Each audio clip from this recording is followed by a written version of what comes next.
Hello everyone, and welcome. In this demo, I am going to show you how to bulk import students in openSIS. From the side navigation menu, navigate to Tools.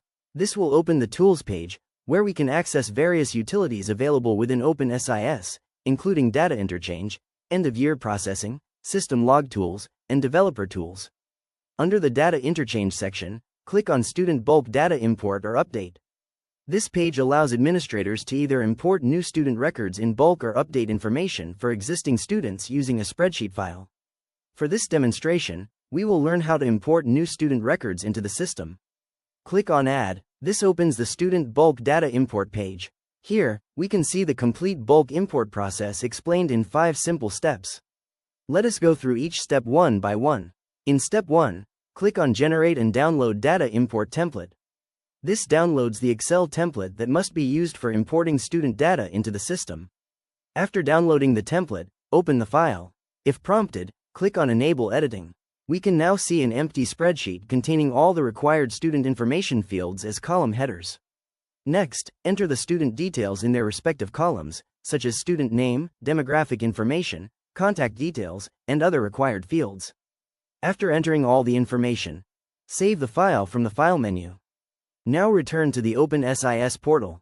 In step 2, click on Upload your file. Please note that the supported file formats are XLS, XLSX, and CSV. Click on the Upload area and select the file that was saved in the previous step.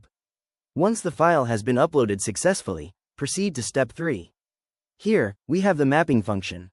This step is used to create a one-to-one relationship between the columns in the spreadsheet and the corresponding fields in the openSIS database. In most cases, the mapping is performed automatically using the default settings.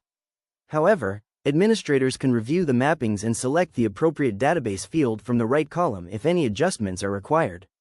After verifying the mappings, click on Map It.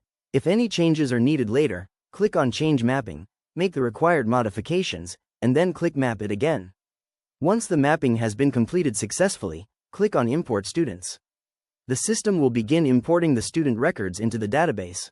When the process is completed successfully, a confirmation message displaying data import completed will appear. Now, let us verify that the students have been imported successfully. Navigate to the Students module. Then click on Student Information. Here, we can view the student list, and we can confirm that the newly imported student records have been added successfully to the database. This completes the process of bulk importing new students in openSIS. Thank you for watching.